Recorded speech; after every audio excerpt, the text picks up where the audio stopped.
என் பொண்டாட்டி பொண்டாட்டி ஐயோ புருஷர் நீங்களா? பேட் ஒய்ஃப் பார்ட் 1 எனக்கா? ஐயோ வேணாங்க.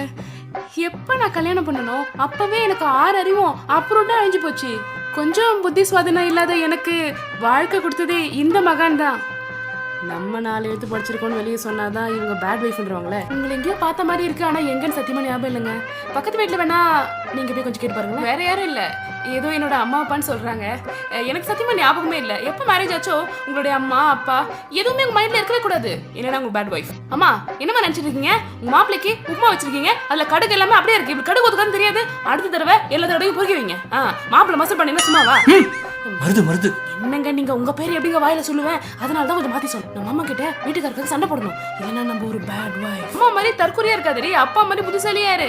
இந்த மாதிரி உங்க லைஃப்ல பேட் வைஃப் சம்பவங்கள் இருந்ததுன்னா கமெண்ட்ல மென்ஷன் பண்ணுங்க. இந்த வீடியோ பிடிச்சிருந்ததுன்னா இதற்கு நிறைய லைக் கொடுங்க. அடுத்த வீடியோ